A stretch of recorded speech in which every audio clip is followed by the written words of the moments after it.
I'm Scarlett, a 37-year-old, childless, working housewife. Today is our 5th wedding anniversary, and also my husband Everett's birthday, who is the same age as me. Everett is a handsome salesman at a famous company and seems to be quite successful, but he often works late and entertains clients, so we don't see each other much. Our wedding was a simple weekday ceremony with family and a few friends, as we both had weekend jobs and struggled to find a common schedule. Everett strongly wanted it this way. So, for our anniversary and his birthday, I asked him to come home early. I took a half day off from work. I bought his favorite Wagyu steak, wine, and cake at a department store and set a stylish table.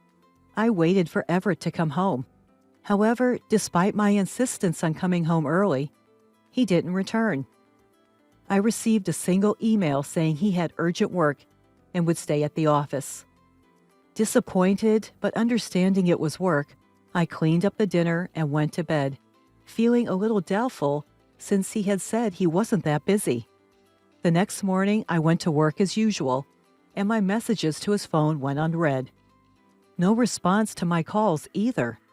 Worried, I called his office and was shocked to learn he had resigned the day before and apparently found a job in a neighboring prefecture. I hadn't heard a word about this. I rushed home and saw his shoes at the entrance. I burst into his room to find him packing his belongings in a suitcase. "What's going on?" In my surprise, I opened my eyes wide and asked him that, and he said, "What, you already found out?" while clicking his tongue and handing over the divorce papers. "What's going on?" With cold eyes, he repeated my question and said, "Let's get a divorce." "Why? What for?" "I'm fed up with you not fulfilling your role as a wife. You prioritize work, don't cook, do laundry once a week, and the room is dusty. I don't need a wife like that." "Wait a minute. For the past 2 years, I made dinner and waited, but you always said you had eaten and didn't eat it. That's why I stopped cooking." "Still, it's a wife's duty to cook and wait. Besides, your cooking is terrible, so I started eating out." At the beginning of our marriage, he used to say my cooking was great. I shuddered at his cold voice and argued that we had agreed when we got married that I would do the laundry and cleaning on my days off, Wednesdays and Thursdays. But he just rolled his eyes and said, "So, I should put up with a dirty room from Friday to Tuesday? That's a joke." "What happened to you all of a sudden?" "I never thought you wouldn't quit your job even after 5 years of marriage. When I got a job offer, I thought it was a good opportunity." "A good opportunity to divorce?" Everett never complained about my work or housekeeping, and there was no sign of him wanting a divorce. "Well, you never noticed how dissatisfied I was. I don't need a wife like that. I rented an apartment near my new job, so I won't be coming back to this room." With that, he pushed me aside, standing in front of the door, and left the house with his suitcase. I stood there dumbfounded, unable to comprehend what had happened. A week later, I attended a high school reunion. I wasn't in the mood to go, but I had already paid the membership fee, and I hadn't been able to contact Everett since then. I was feeling frustrated every day, so I thought it might be a good change of pace. When I went, there were divorced and single mothers among my classmates, and everyone was living strong lives. Until then, I had only hoped for an improvement in my relationship with Everett. But when I thought about it, if we reconciled, I would have to follow him to his new job location. If that were the case, it would be impossible to stay at my current job considering the daily commute, even though it's just in the neighboring prefecture. On the other hand, after working for 17 years since graduating from junior college and receiving a decent salary, it would be almost impossible to earn the same income in the new location. Everett had completely rejected me, and I began to think maybe I should give up. What made it definitive was a phone call from Everett urging me to move. We had been living in a rented apartment, and Everett was a tenant. The lease renewal period was approaching, and it seemed the real estate agent had contacted Everett. "I told them we'd move out in a month, so get rid of everything by then." "I'm still living here. And you didn't consult me at all," I complained, to which he replied, "I'm the one renting it. I don't need to consult you," in a combative tone. I realized that it was really hopeless and said, "Fine, I'll clean up my stuff this weekend or next weekend. Get rid of not just your stuff, but also everything left in my room and the furniture." "What?" I was ticked off when I heard that. "What are you talking about? This room was originally rented by you when you were single, and most of the furniture has been used since then. Most of the other furniture and appliances were bought with your credit card.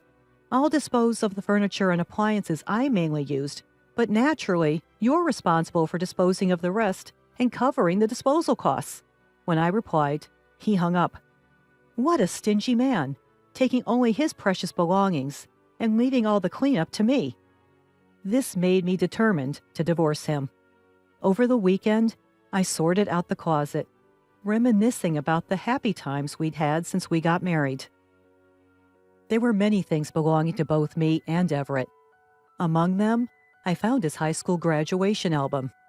Come to think of it, all the friends Everett introduced me to were from after college.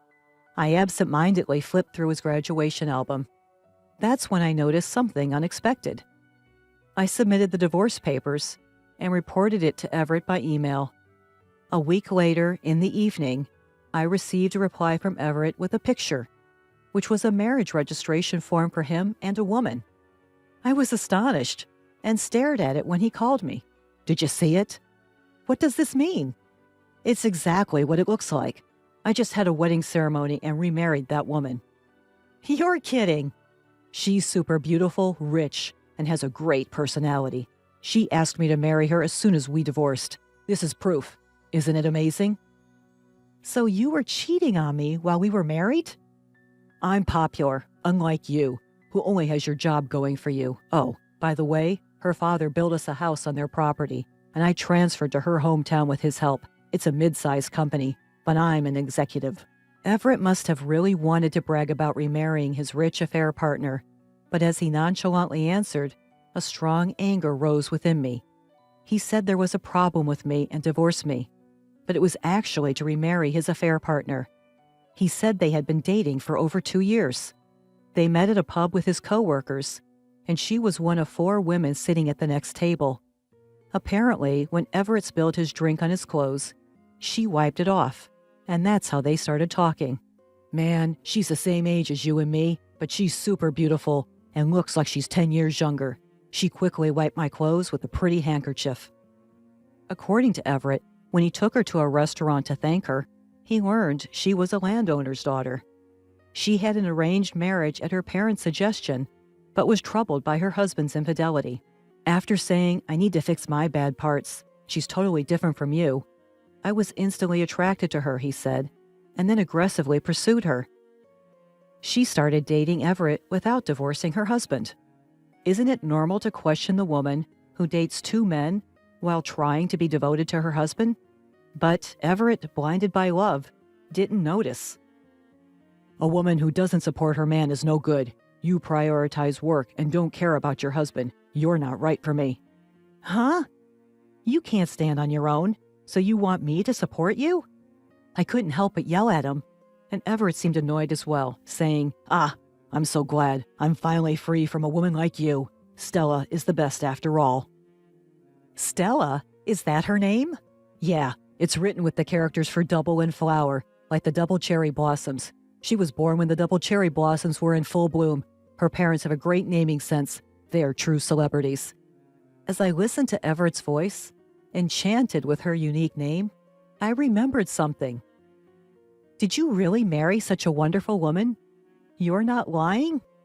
Pretending to say this, Everett's pride was hurt. "She's the best wife with a great family background and personality. Look at her elegant beauty." As I expected, he sent me a picture of the 2 of them at their wedding. No doubt, it's her. I couldn't help but burst out laughing. "What's so funny? This is proof that we really got married." "Uh-huh, sure, it's real." I can't help but laugh, unable to say anything more. "Hey, stop laughing. We really got married, and there's a baby in her belly." "What? No way." I can't stop laughing.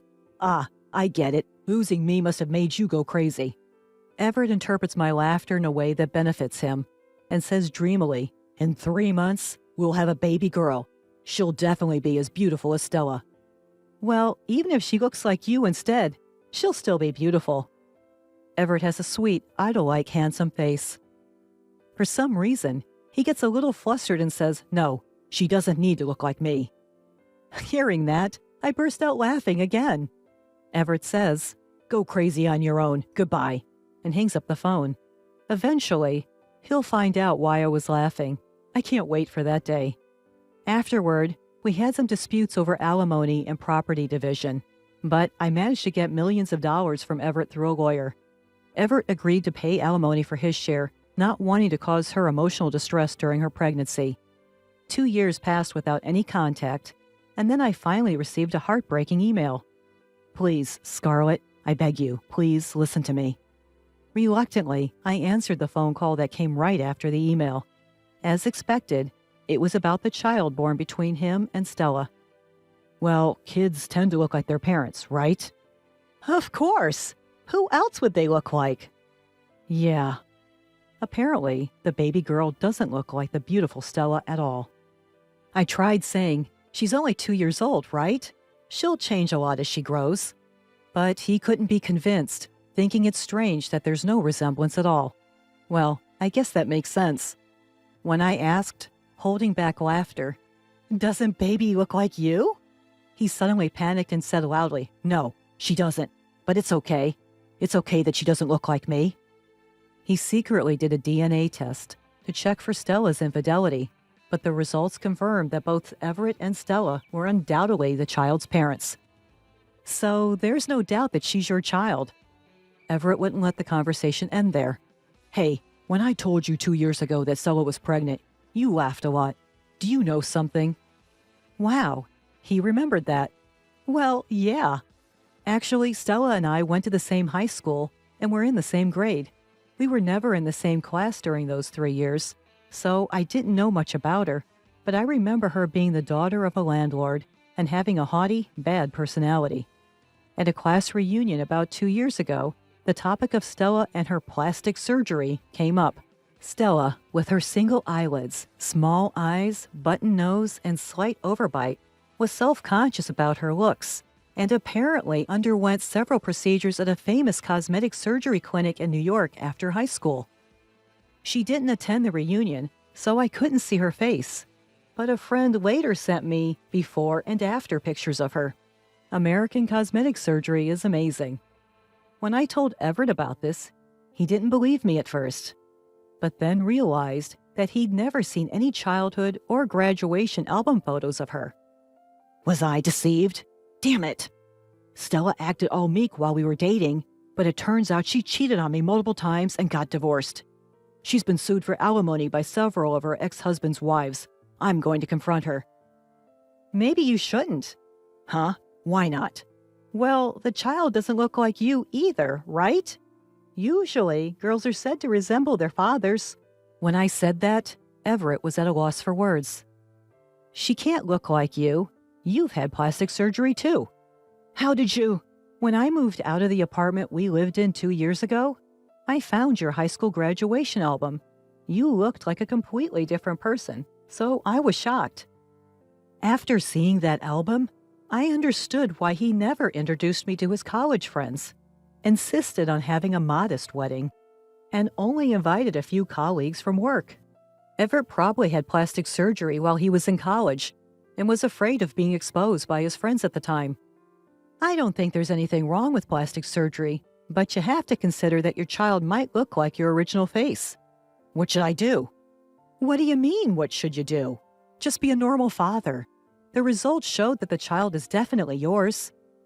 With that, I hung up the phone and blocked his number and email address. He's such a narrow-minded man, just because the child's face isn't what he wanted. A year later, a friend with a child the same age as Everett's showed me a picture of her child entering kindergarten, and the child was adorable. The child simply didn't resemble the current Stella or Everett. But according to my friend who became friends with Stella, Stella also expected her child to look like Everett after his surgery. My friend has to listen to her complain almost daily, saying I shouldn't have given birth to such a child. Seriously, they're the worst couple ever. And it seems Everett cheated again, so my friend even got divorce advice from Stella. Everett is such an idiot. If he ends up divorcing Stella, he'll have to pay alimony and child support. Plus, since Stella is a rich lady, there's no telling how much money she could get if she hires a skilled lawyer. Furthermore, according to my friend who became friends with Stella, even the local kids know about her plastic surgery, and her daughter is being excluded at kindergarten, being told, "Your mom is actually ugly." It's a relief that Stella's parents seem to love their granddaughter, but it's really sad for the child. Well, it's none of my business anyway. As for me, I managed to rent an apartment in a convenient location for commuting. Now that the distance is shorter, I can do cleaning and laundry after I get home, and I can spend my days off entirely on my own interests. I've deepened my friendship with a divorced classmate, whom I met again at the reunion, and I'm enjoying a leisurely and fun life.